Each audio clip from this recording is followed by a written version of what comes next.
Great day, agents. This is Jessica Sitomer, your Director of Training.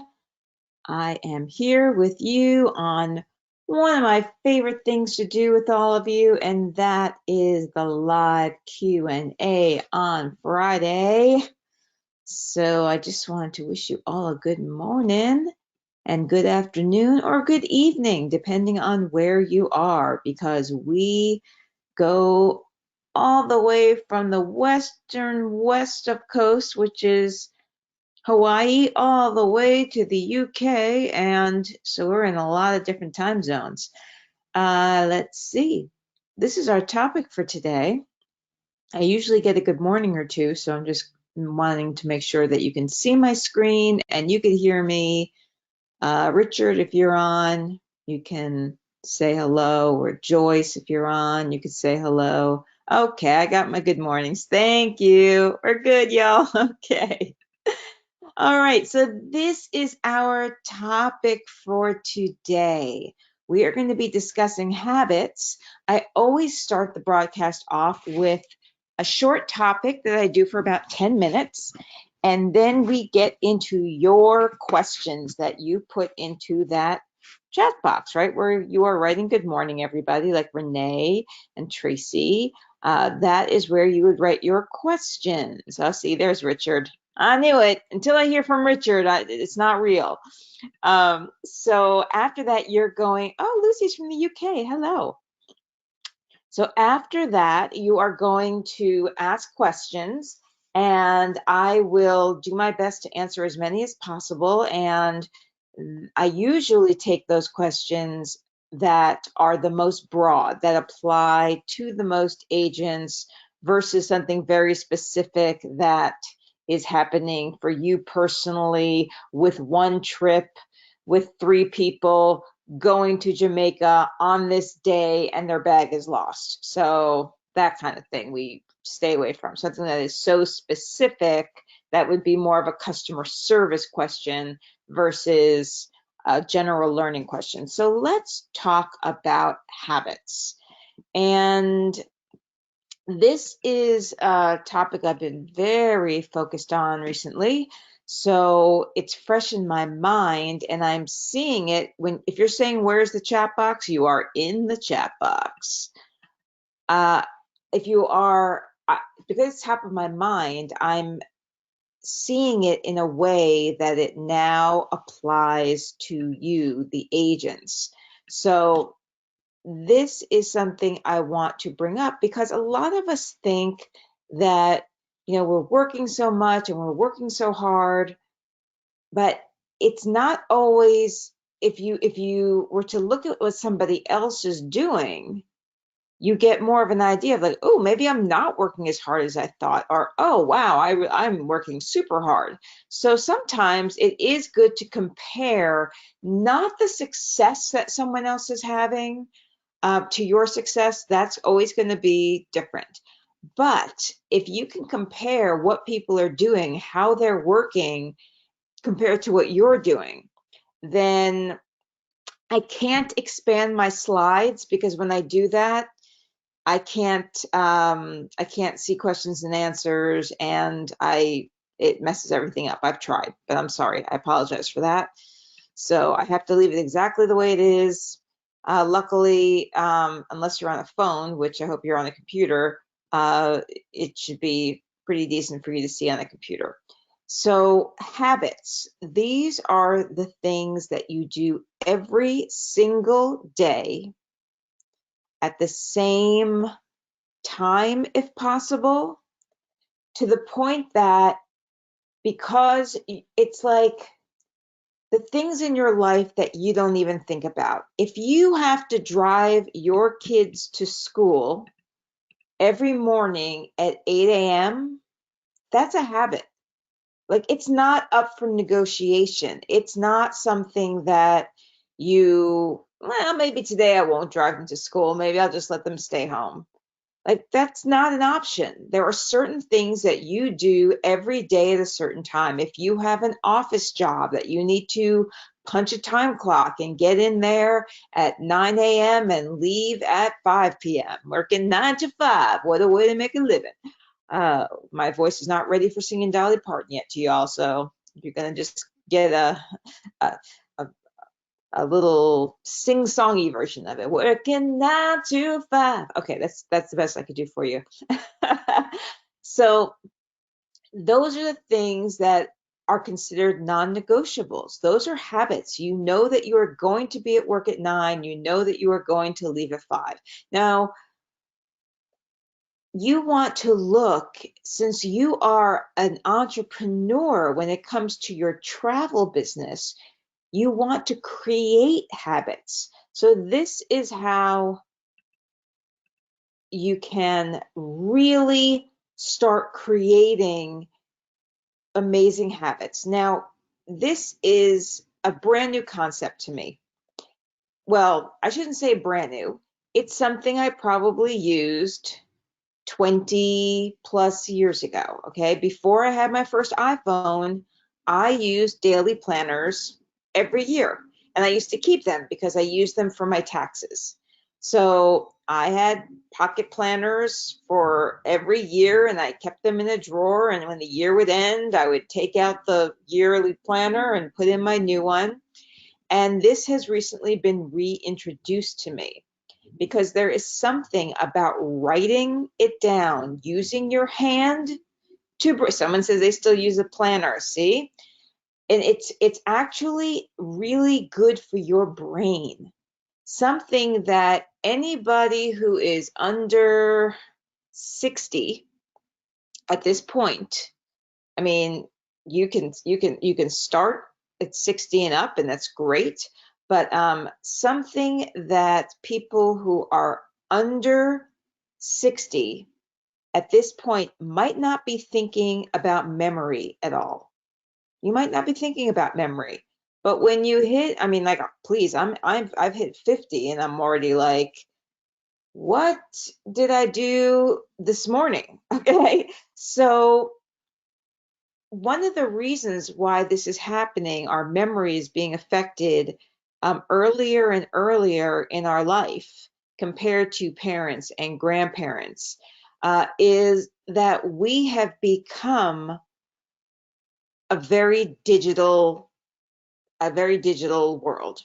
And what I mean by that is I can tell you what my phone number was when I was 6 years old and lived in Hartsdale, New York. It was 914-723-7291.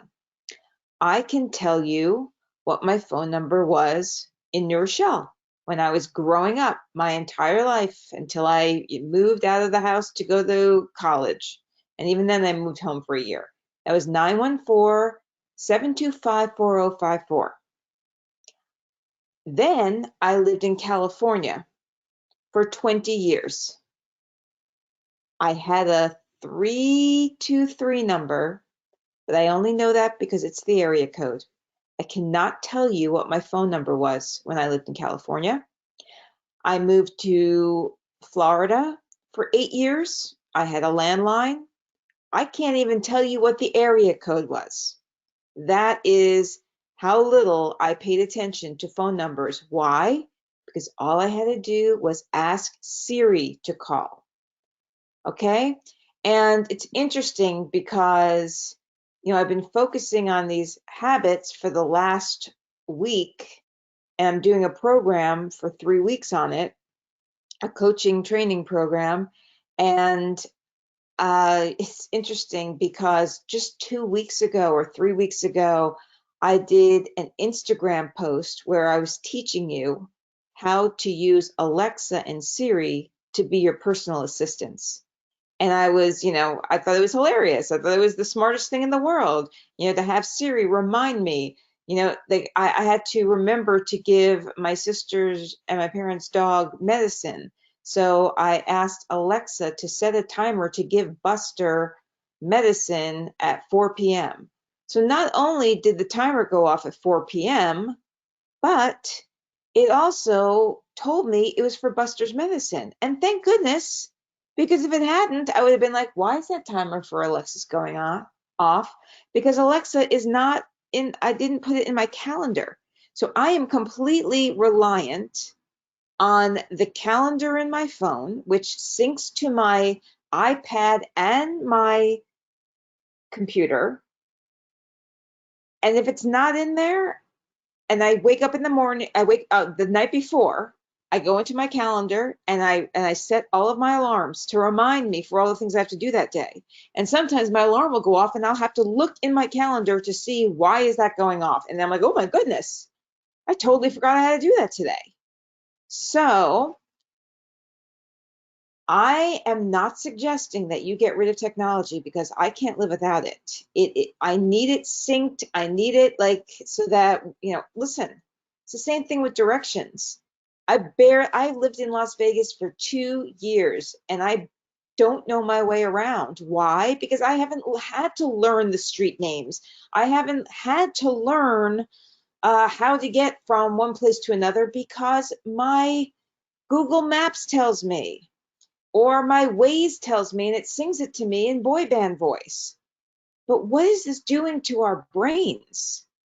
It is not forcing us to think in new ways, to learn new ways to get places, to, figure out, the street signs. It is not teaching us to remember things that we must do on a daily basis, habits. So I see people are saying, story of my life. Planners are great to remind. So true. It makes us lazy. Yes and no when it comes to making us lazy. It's not necessarily making us lazy. In a sense, it's making us more productive because we have all these electronic things reminding us of things so we could do other things. So we were like uber productive. Like if you look at my planner, I've got something at every minute of every day, except when I'm sleeping. And even then, I'm asking my dreams to please, on an unconscious level, let go of things that aren't serving me. So I'm having these crazy, wild anxiety dreams. And then I wake up in the morning to do a meditation to let go of the negative feelings from my dreams because that was my dreams working for me. So I am literally working my brain 24 hours a day. However, it might not be in a productive way to move my brain forward in future years. So I've gotten back to now I have my planner, which I look at what's in my calendar in my phone and I write it down. The important things I write down because when you do think it to ink it, and I'm taking this from the Mayo Clinic and the Cleveland Clinic. I did not come up with this stuff, they did.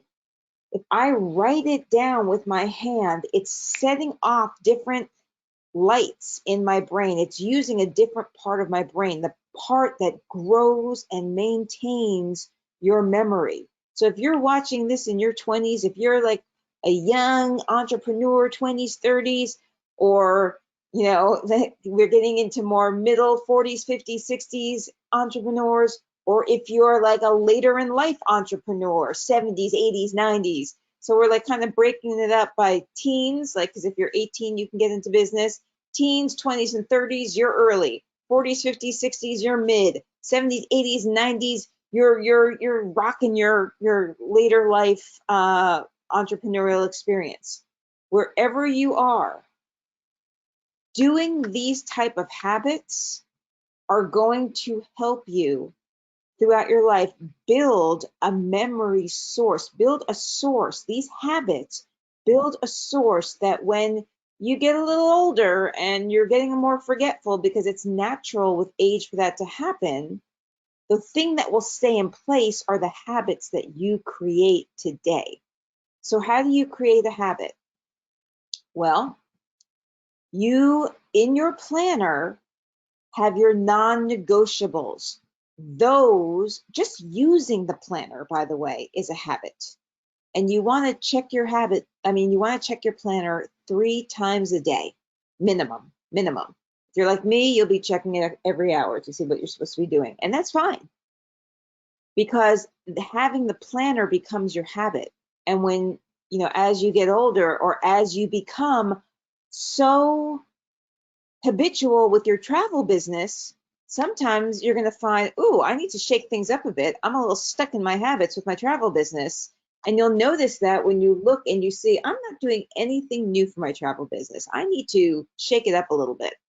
So what you do is you have your non-negotiables, and I have those in green. Now, what you might do for, like you might highlight the non-negotiables in your book, okay, in your planner.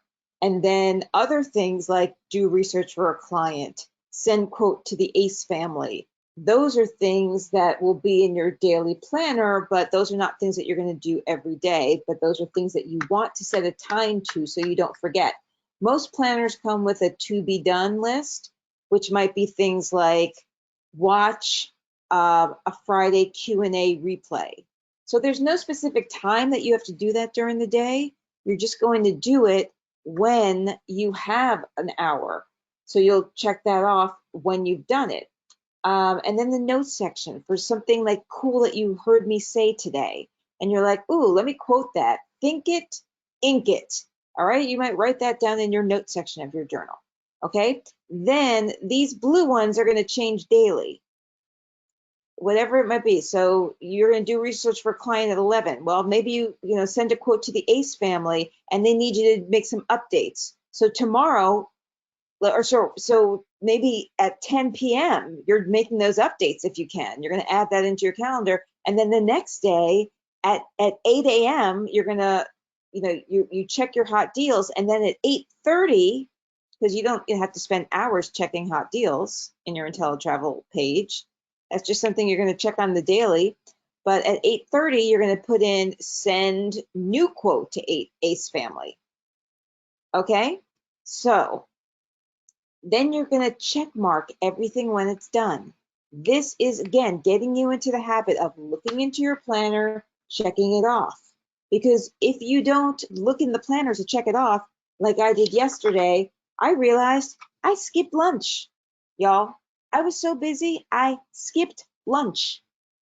Or if I'm going to be completely transparent and honest with you, which is completely embarrassing, if you really want to know, what I did was I snacked on dark chocolate covered almonds. Now, granted, there's protein and antioxidants in it, but why did I pick that? Because the caffeine in it gives me energy. And since I skipped lunch because I didn't think about it, I was low energy and I ate chocolate covered almonds. So basically that was my lunch yesterday, but I did not check it off because that does not count as lunch. That is not a nutritional lunch.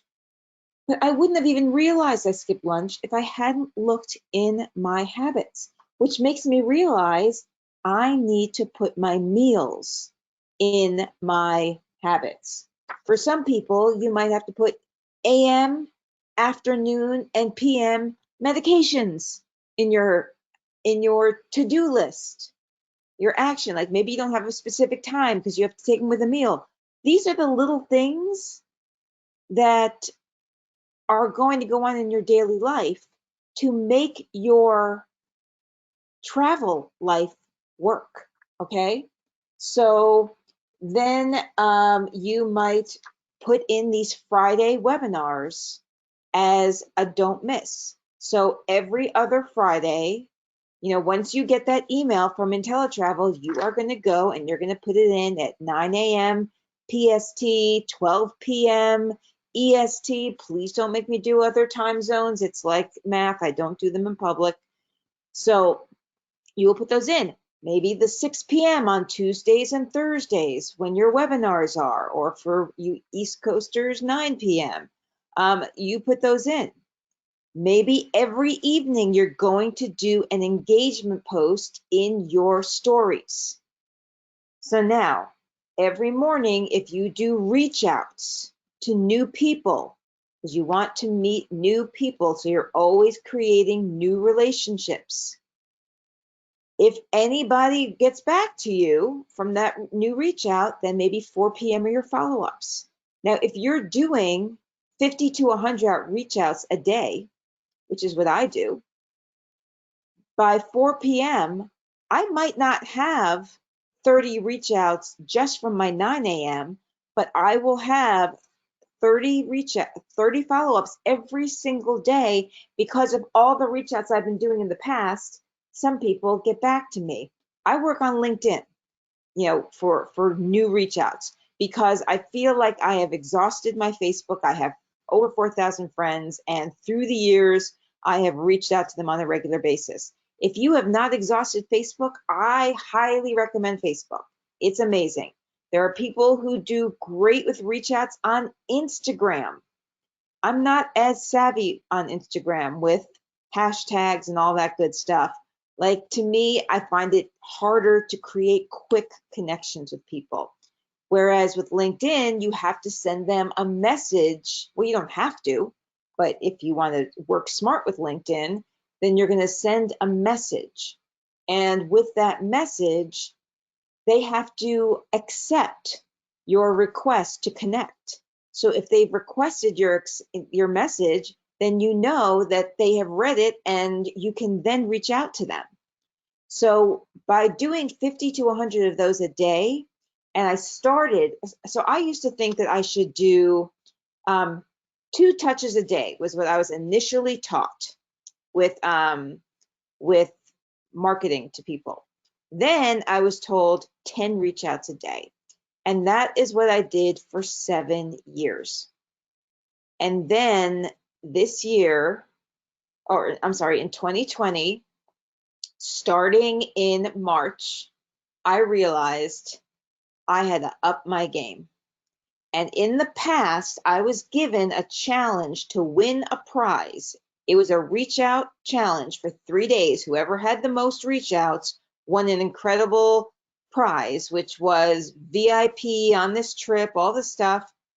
I reached out to about 788 people in 3 days across Facebook, LinkedIn, and my phone doing texts.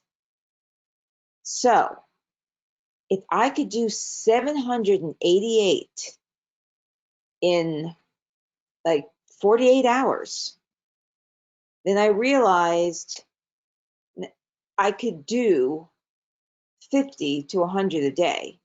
So I made that switch in March, and I have been doing 50 to 100 a day. There are a few days that I have missed doing that many. There have even been, like, when I've been on a 3-day van trip where I haven't done any reach outs because I didn't have cell signal.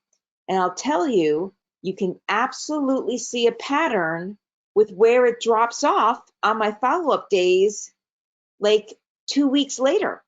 2 weeks later, I'll only have like 5 people reaching back out to me.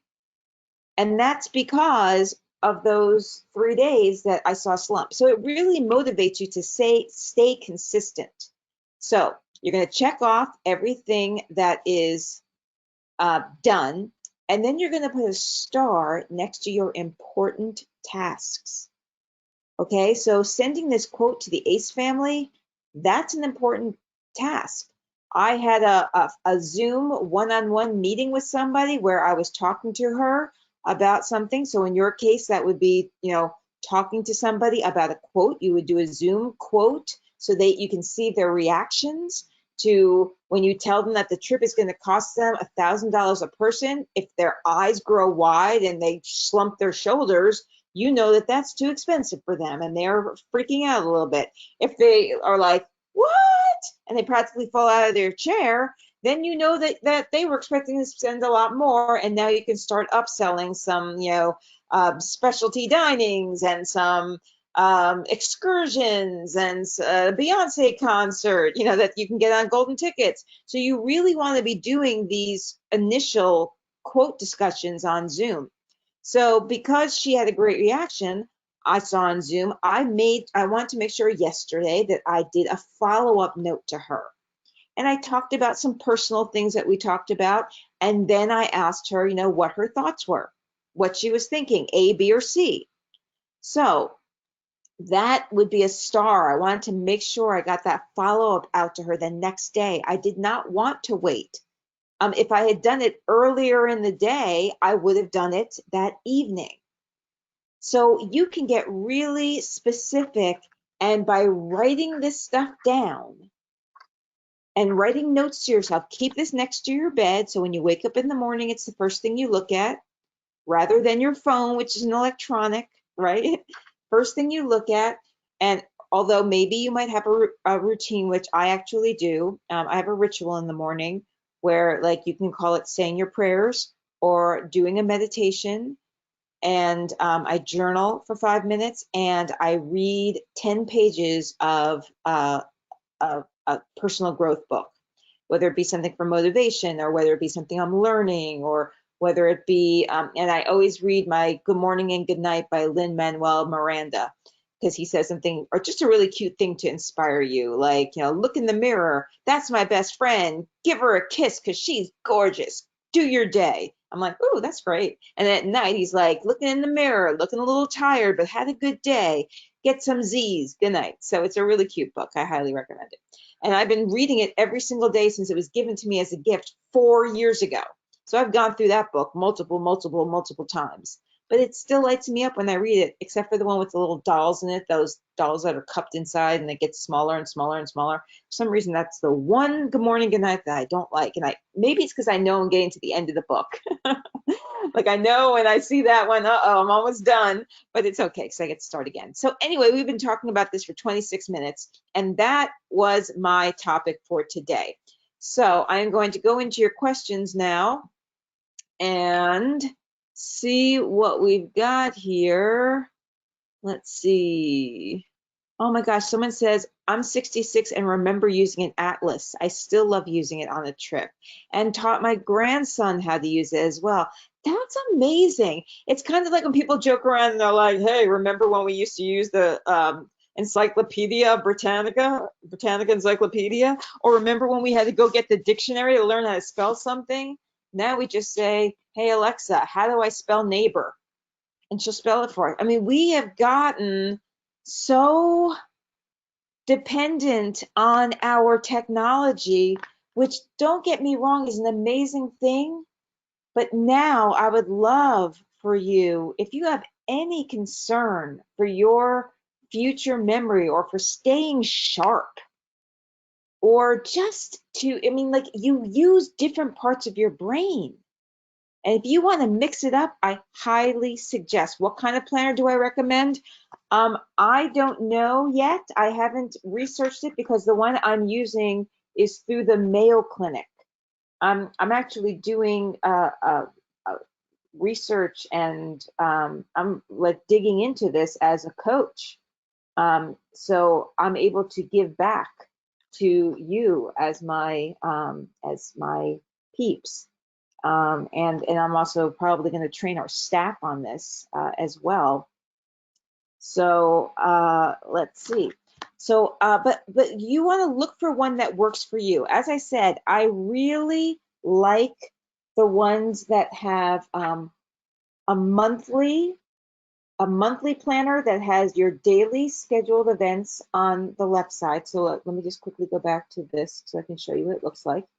It has daily planner on the left side, and then on the right side it would have your tasks that are the things that have to be done during that day but not at a specific time. So if it doesn't get done, if you don't check it off, you can move it to the next day. And notes for something that you would just like, you need to remember. And then at the back of your little booklet you would have a yearly, so a 2021 yearly calendar. So if you had to write something for March or for May, if you have like a trip that's booked out, or if you're trying to remember clients' trips, you might want to even take out a wall calendar, for a monthly wall calendar for remembering your clients' trips. You might have one for you and a completely separate one for your clients, so that you can see it every day. And you might have use different color markers, or for different families, in that month, so you can see how many things you have going on simultaneously. This would be such good practice for your brain. I love it. All right. Oh my gosh, your Alexa just spelled, I won't say it again, because that is, I mean, it's hilarious. his Alexa literally just spelled the word that I asked it to. And probably everyone's Alexas are going weird because they're hearing me just say, oh my God, hers just answered me too. See? Oh my God, everybody is doing it. It's so funny. All right. So now I'm going to get to your questions. Somebody said, Jessica, are we allowed to charge a research fee? And if so, how do you accept payment for it? I've been seeing people posting that they do it and they charge via PayPal, Venmo.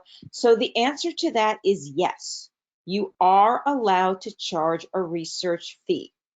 And this is how we suggest it through Inteletravel, that you say, and this is really for you're either going to do it, if you're a brand new agent, you're only going to do it if it's somebody who seems to be a tire kicker. Like they're not really, they're not letting you fill out a customer, let me show you while I say it. Okay, so on your dashboard, you have a customer profile form, right? So every new customer should be filling this out. If they're not willing to do this for you, they're not taking your time very seriously. They're just kind of, oh, let's see what she can do for me. What? No.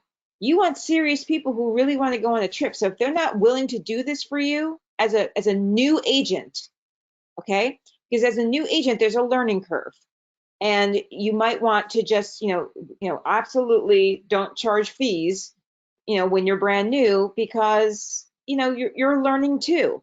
However, if you are new and you're getting a lot of people who are just using you to see what prices you can get them and then going and booking it themselves, that can be extremely discouraging. So in that case, you might want to charge a research fee, and you say, my research fee is $40. However, that gets applied to your trip. So when you book, the $40 goes toward your trip. So if they are serious about booking, they're not going to have a problem with that because they're planning on booking something. So they're going to, use that $40 anyway.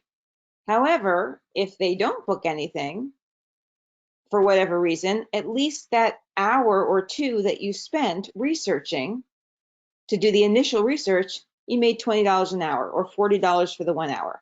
Okay. And then if you are a seasoned agent, you might be charging a research fee for new clients, not for existing clients, because existing clients are booking with you. So there's no reason to charge them, right? But if you are a seasoned agent who has a full plate and new people see how great you are and they're like, oh, I'd love for you to be my travel agent. Well, I have a $100 research fee, which gets applied to your vacation. Because anyone who's serious about booking a vacation for, more than, even for themselves, it's going to cost at least $100. So as long as it's being applied, if they're serious, they will pay that $100 fee to a seasoned agent. Okay, but those are the only two times I would recommend charging a fee. That is when you are brand new and you think you have a tire kicker, or if you are seasoned and didn't get it. So let me see something. Please. I'm sorry, guys. I'm getting an emergency text from Tara regarding our giveaway at 1:43 your time, live on the Facebook page. Oops, don't have it. Okay, so just want to make sure that we have that for you all. Okay, now, should you be a new agent who has somebody who refuses to give you any information and they just want you to work there, offer you, and you want to charge a research fee, or if you're a seasoned agent who can, who really does not have time to take on anybody unless they are for serious, and you can even say to them, well, I charge $100 fee and only work with people who have $1,000 budget or more. Like you could do something like that if you're a seasoned agent who really does not have the time.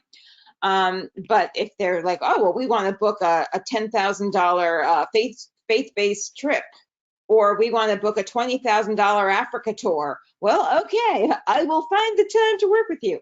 Those are A-list problems, as we call them in Hollywood. Okay, so how would you charge this fee?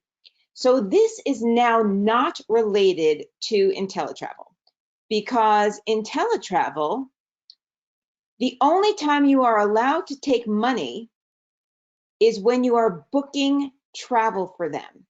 And the only way to take money is by using this credit card authorization form. They must fill this out. So if they say that they want to pay through Venmo, okay, so I have a corporation, by the way. I am a corporation. I'm a coach outside of here, and I have some businesses. So I have a corporation that all of them fall under. All right, and my corporation is the Greenlight Coach. So if somebody wants to book travel with me, I cannot have them Venmo me and put that into my Greenlight Coach account and then pay Carnival Cruises. Nope. What I do is I get this customer authorization form. They pay me, like not pay me, but they're giving me this Inteletravel customer authorization form with their credit card information. It's the only way we're allowed to accept money. Credit card is the only way. They give me that, I pay Carnival.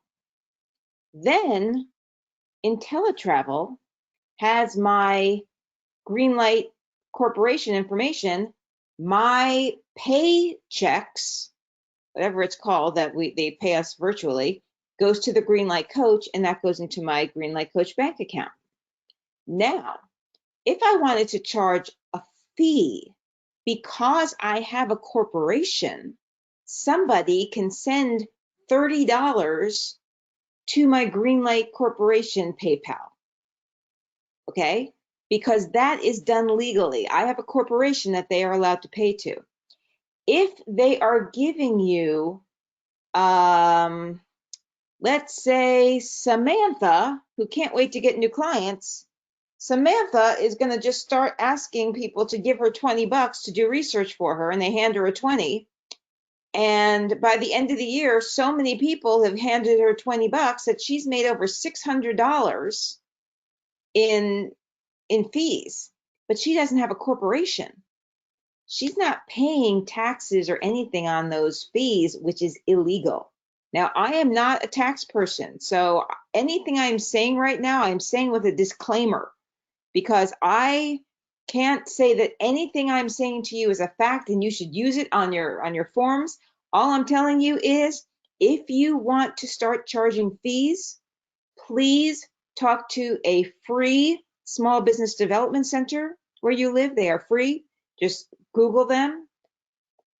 Hey, Alexa, find a small business center in my area of Texas, in Austin.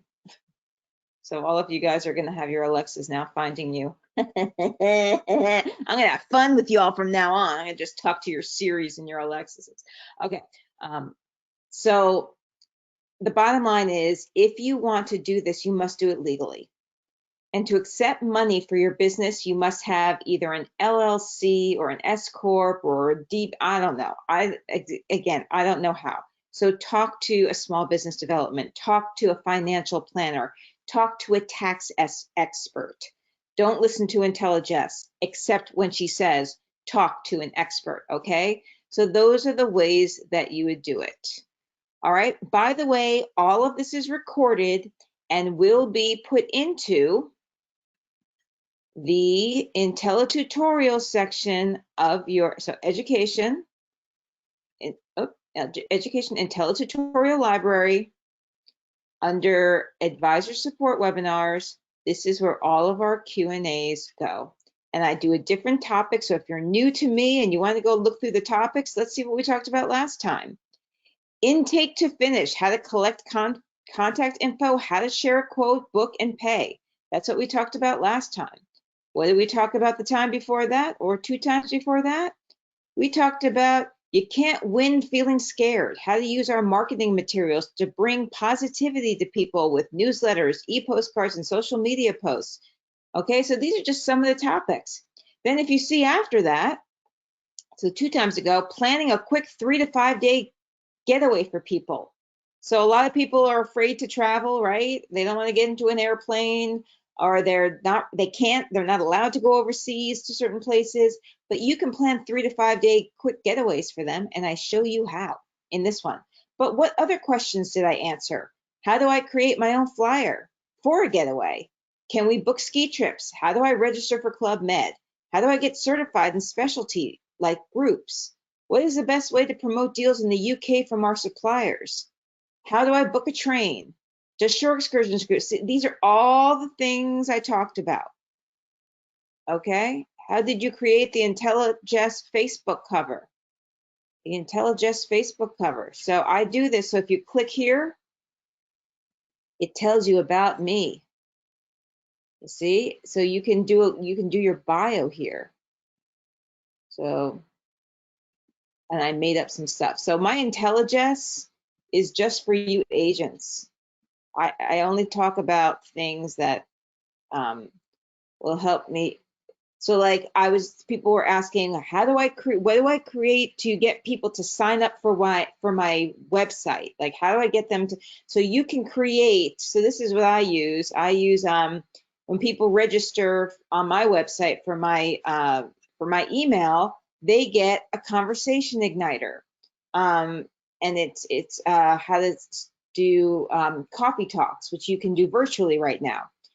So what you can do is you can go into Canva and you can create, so I created this in Canva, you can create a travel, like a travel, checklist, what to pack when you're traveling, checklist. And then you can make a pretty, don't show them the checklist so that they can print it out themselves, make a cover for it. So let's say we're going to go to Canva, okay? So I think we closed the topic of, so what I was saying is this is going to be recorded today. So anyone who wanted me to repeat what I said about the research fee, just rewatch this. All right, so we are going to make social media. We're going to do, no, that's not what I want to do. I want to do a face, let's see, I want to do a template for an Instagram story. No, that's not what I want to do. I just want to do for Instagram post. Okay. I'm going to take, let's see. This costs money. This one, I want to be a little bit more, let's do this. I like this one. Travel posts. Okay. So here we have, I'm going places. So let's put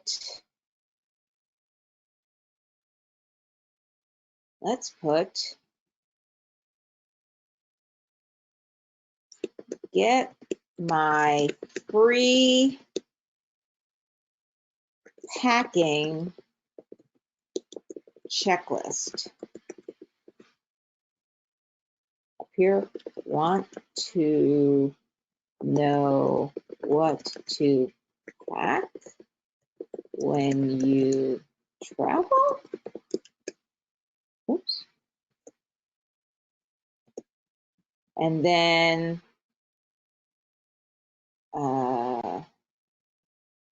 register for my website at www.yourname.inteletravel.com.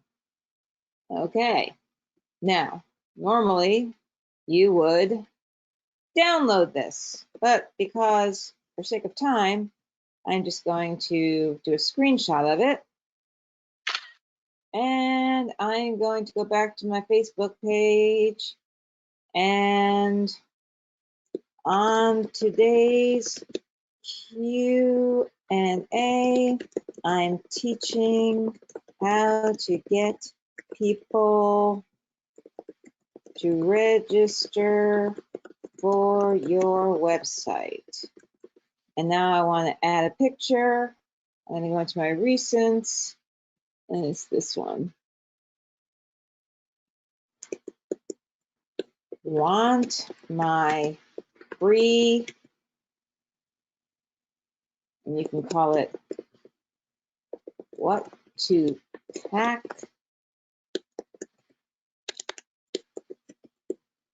checklist, register for my website in the link in first comment. Now, why do I say in the link in first comment? Because the Facebook algorithms don't like when you're leading people away from Facebook, and this will not get seen by as many people. But if I post this, and then I write for learning purposes only, here is where you would post your link. Okay, that's where you would post your link. And then it would, like, you know, let's say I was to do, I'm just going to show you www.jessicasitomer.com. If I post my link, this is what happens. Give it a second. Oh, that's weird. Oh, there it is. Okay, so this is what will happen with your Inteletravel link. Okay, so you would put that in your first link, and I don't want people to, I'm not putting it in the first link because I don't want people to register on my Inteletravel link and think they're going to get a packing checklist, and they're not. So then you might say, well, how are they going to get that packing checklist if they register for my app? Well, if you have it, then they registered their email. So in the beginning, and we're getting into some high concept stuff here for some of you, in the beginning, you're literally going to email it to them. You are going to go to your email. Oh, my email is not opened, but let's see if I can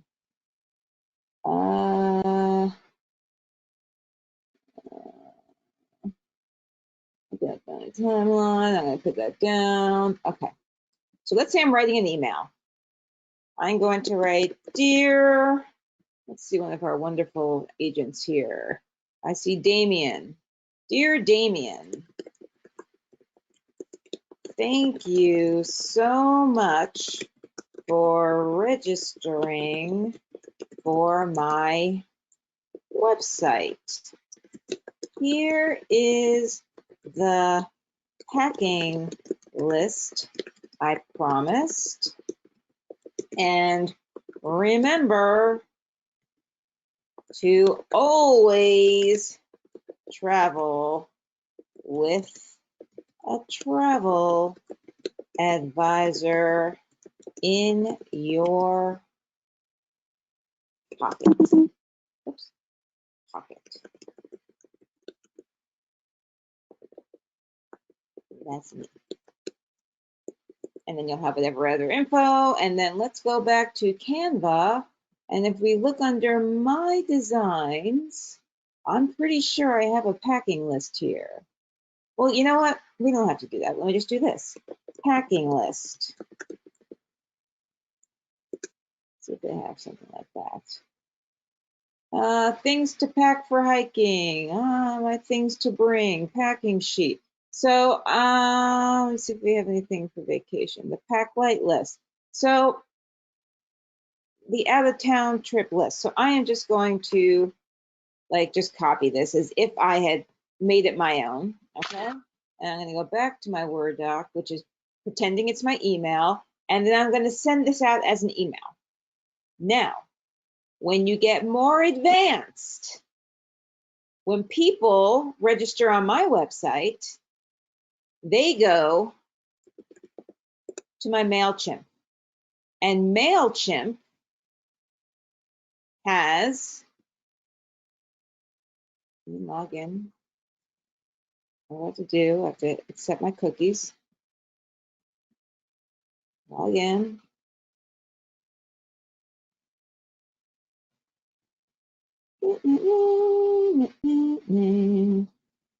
And MailChimp has something called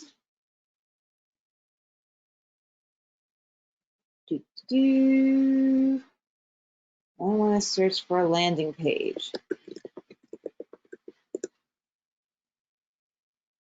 Oh, I'm searching on ad campaigns. That's not what I need to be doing.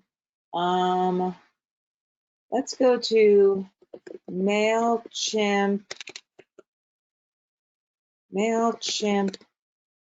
help. Okay.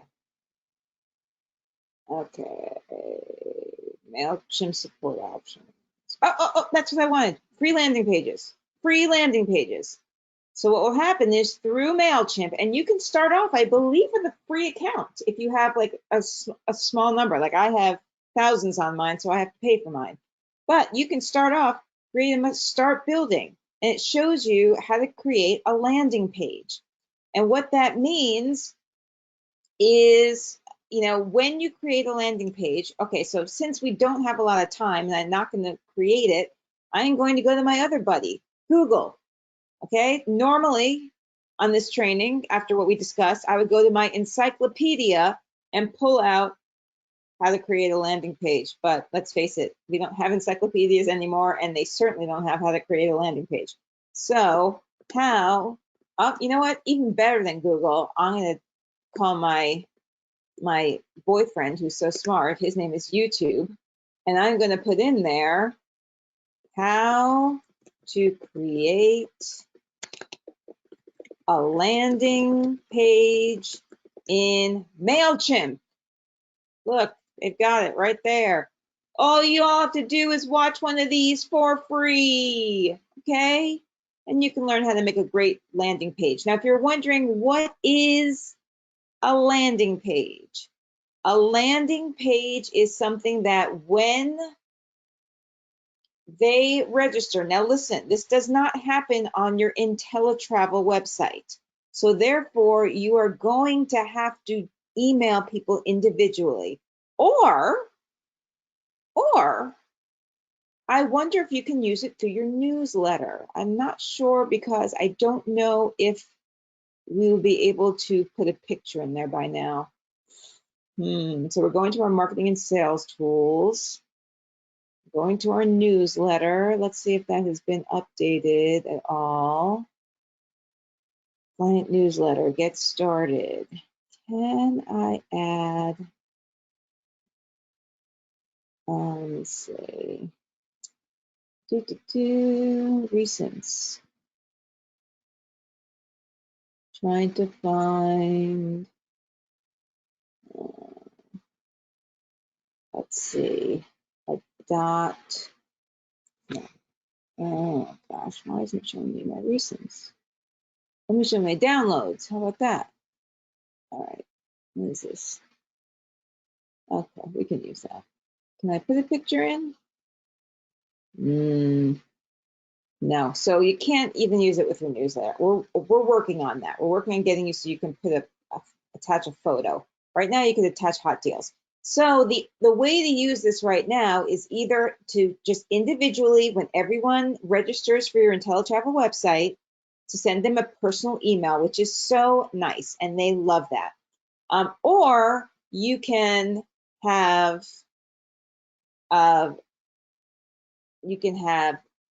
domain website like I do, jessicasitomer.com. And when I go to that, that is where they would join my mailing list, and they get my Conversation Igniter, 10 conversations that will help you talk to anyone. So that's the Igniter that they're getting there.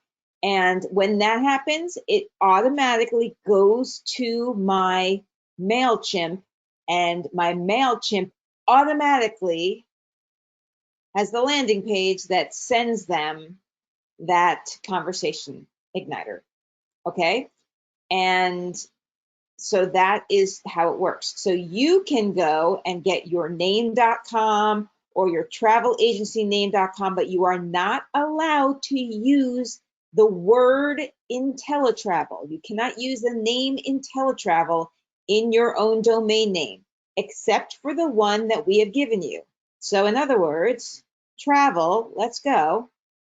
By the way, you can copy anything I have written here. I don't sell travel. I only have this on my website as an example for you. So you can make this your own. You can change it up. I do blogs here. And by the way, these blogs, this blog right here, guess where I got it? Dun, dun, dun, dun, straight from your Inteletravel blog, word for word, your Inteletravel blog. That's where I got it. So word for word, I use that blog, but what I did was I changed the picture. We cannot use the pictures on Inteletravel's blog because they paid money to license it. So let me see, leisure travel. And what was this one called? How to protect yourself when you're traveling. So let's see what they used. It's probably an older one. How to protect yourself when you're traveling. Next. So this is good. Look how many things you have to choose from. You could be blogging once a week.